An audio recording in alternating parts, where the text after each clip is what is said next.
What the fuck is happening?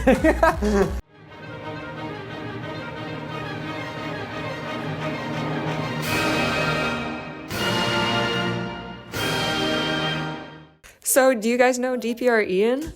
Yeah. Do I know him? He's at home with our kids right now. Like, I don't know what you're talking about.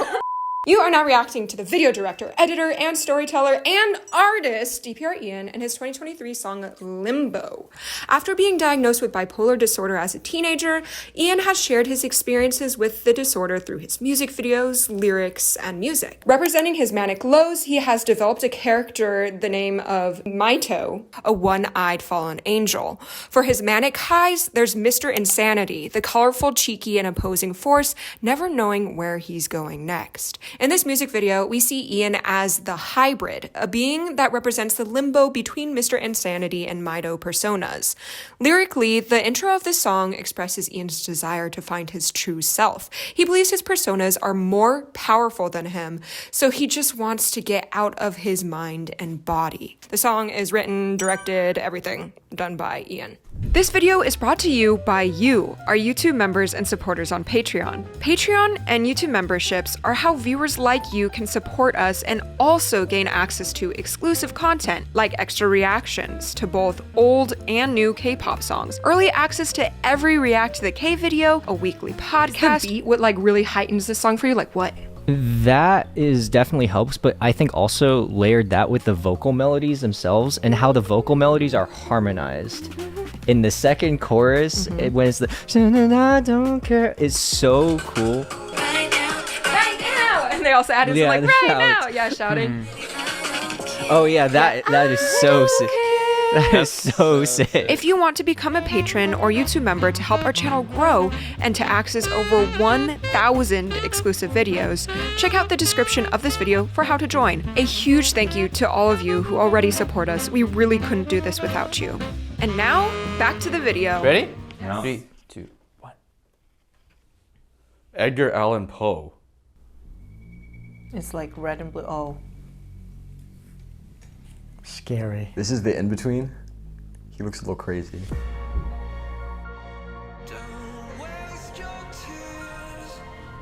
Go off, piano. That's so agitated in the piano.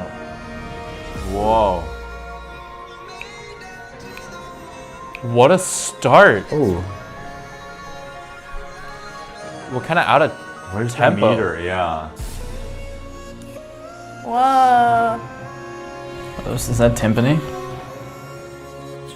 It could be, yeah. Actually, yeah. Oh, it's all Backwards. It feels like Joker.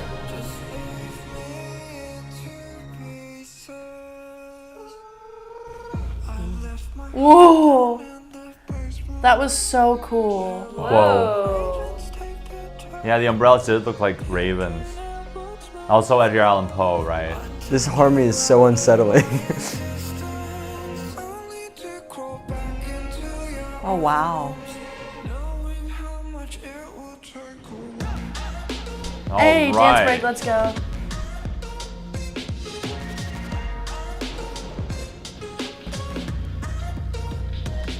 Whoa. It's all offsets. Dun, dun, dun, dun, dun. Triplets. Triplets. How he chooses to subdivide changes up a lot. Oh, what the heck? For a second, it sounded like Mr. Insanity's, like the song Mr. Insanity, the do do do do do like. Where are we? What? This is his bouts of manic depression.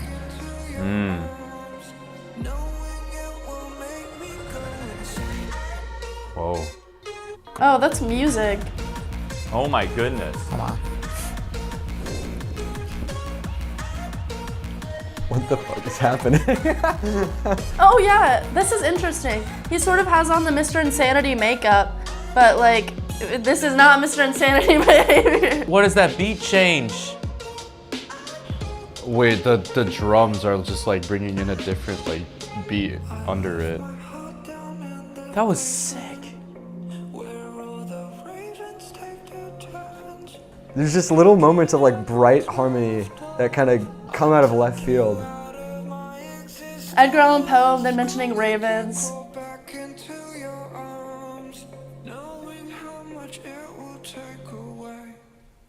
Hey, Mr. Insanity! That's it. Is that it? What? Wow. Oh, it's a really short song. Really artistic. Yeah. Whoa. Whoa. I think it's cool. There's a lot of things I don't know about, like lore-wise, and it seems like there's a lot of depth to like the characters and how he represents them in this song. There's like a motif for a second that is the same as whichever song that is. I think it's so beautiful. Sword dance. At 1:45 in Limbo, or around there. And at 45 of So I Just Danced, or around there. Almost as like it's sampling I Just Danced for a second, but it's like a really diluted, sort of strange version of it, like slower and like down a pitch and comes in and out. And so I think that that's interesting because that's like a taste of insanity. And I also think throughout the music video, there's like these really hype sections and then suddenly it like falls into like a low, which could be like being in a high and crashing. I know a lot of bipolar people personally, and it's always the way that they describe like being at a manic high and the crash, I feel like feels very similar to the way that a record slows and gets deeper and slower, and that's what happens in the music video. I also think musically too, like the use of mixing and auto-tune to create sort of like a uncanny valley singing sound is almost like a-human, which paired with like the purposeful blurring of face and just the sunken eye makeup, it's very unsettling. That's what it's going for,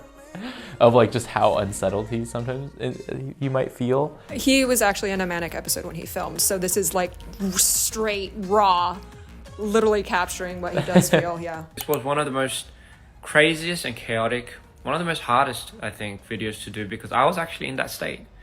I cannot fake that. That's really cool that he's able to channel his energy into this. Mm-hmm. What's really interesting, and I wish I knew him as a person so I could ask this, Schumann had bipolar disorder, and Schumann also came up with two personalities for himself, a manic high and a manic low.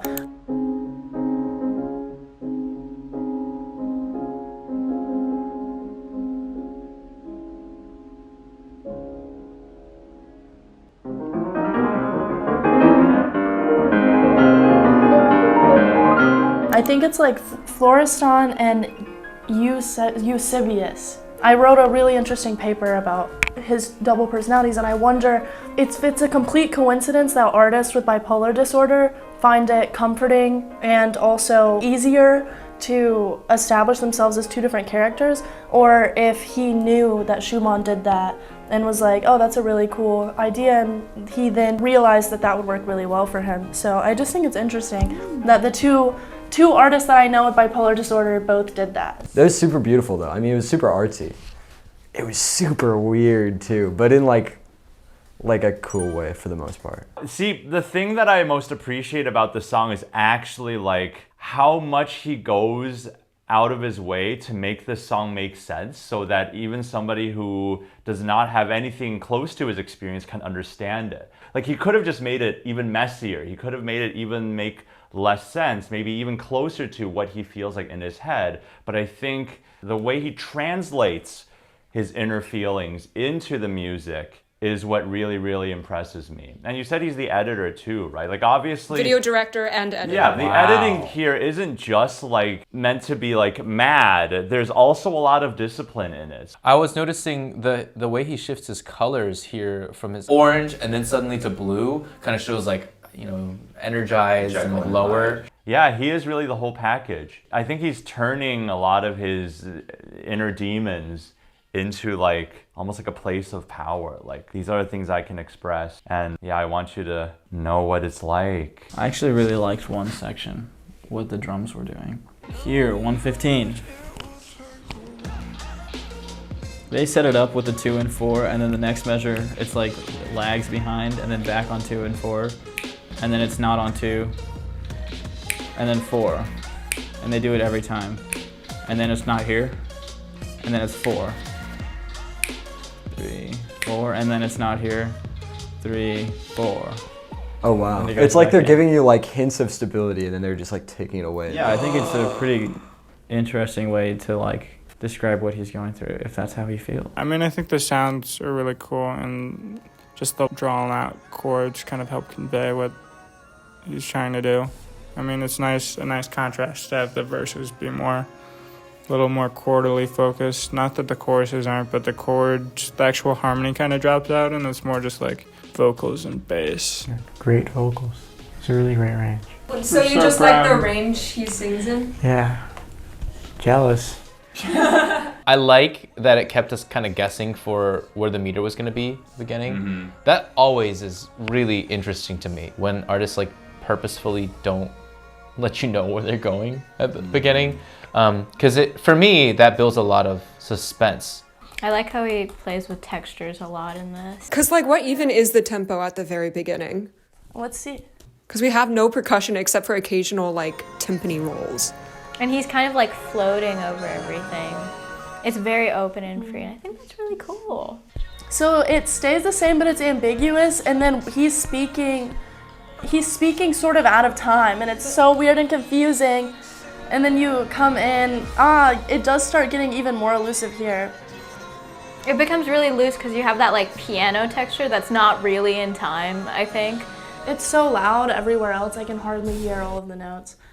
But yeah, and his voice is like very duple, and then suddenly we'll be like da dee da da, like suddenly it's like whoa buddy, whoa, whoa. So like it has this almost like whisper of a 3 feel in there, and there's all these like whoa, like waves of like synth sound, and then you change the vibe, and then yeah. I think it's interesting how he uses like the strings and his use of like orchestral instruments, especially with how lush he makes the strings sound and how out of time everything is. I think that's really, really cool because it sets this kind of very dramatic, and you can see how it's reflected in the music video because everything's kind of going at different speeds. Like he's moving at a different speed than the other people, and all of like the umbrellas are turning in and out. It's very interesting. The umbrellas come in with the downbeat at that one part. It's like, and it's like.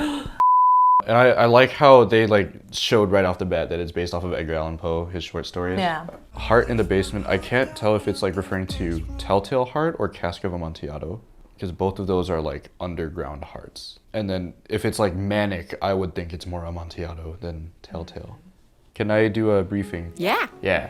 Telltale Hearts is when someone kills a man and then leaves the heart under the floorboards to hide the body. So it just goes like boom, boom, boom, boom, boom, boom. And the police are over searching for the dude and they're like, what happened?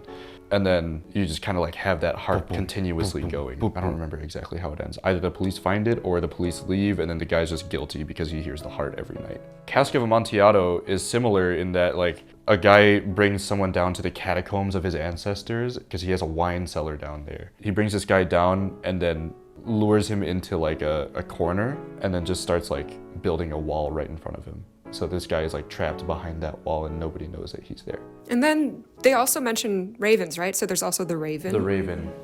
I'm not too familiar with that one, but I think just the quote "nevermore" is like a recurring quote in that one. It gives me a feeling of like the character of the Joker without bringing out the Joker. Because, you know, because of so many Joker movies, sometimes mentioning of the Joker can seem like really like political, kind of like white boy energy. So, but what he does is that you know, some of the makeup and stuff and some of the turmoil inside, it reminds me of a character that is as compelling as the Joker, and just bringing that out in like a different twist. And of course, Jekyll and Hyde. So a lot of literary, biographic novels. Edgar Allan Poe as like the first opening quote too. Yeah, very cool. So he's definitely well versed in the classics, I would say. Yeah, there's a lot to see in his cinematography, and to know that he was heavily involved in every part of the production is awesome. Because you know, like, oh, this is really his vision that he's going for. Like whatever he's trying to put out there, this is it. I read an article where the beginning of the song is supposed to represent his manic lows and the end is manic highs. How do you think they musically support that? The energy is a lot higher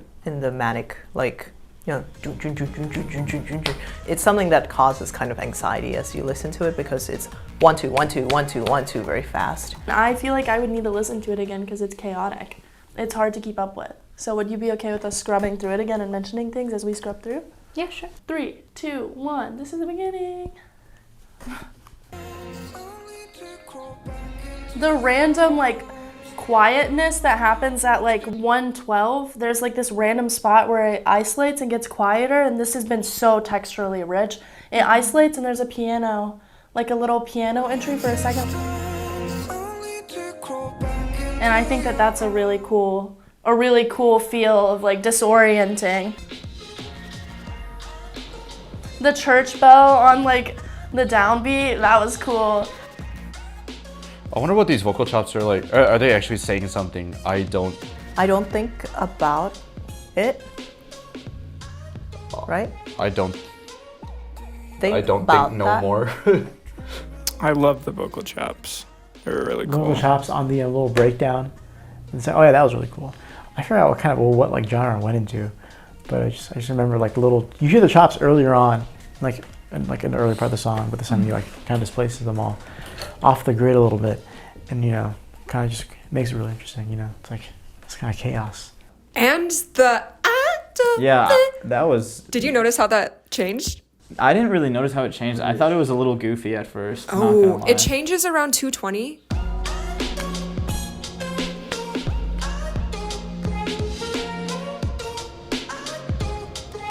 Oh, no, I did not notice that at all. Hold on, I think I can get this. Oh, yeah.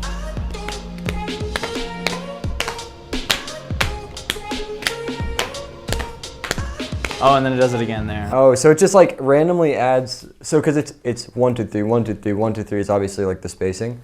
It'll just add 1, 2, 3, 4, like every other measure almost. Not exactly. It's very unsettling. That's what he's trying to obviously do. That's why I like it.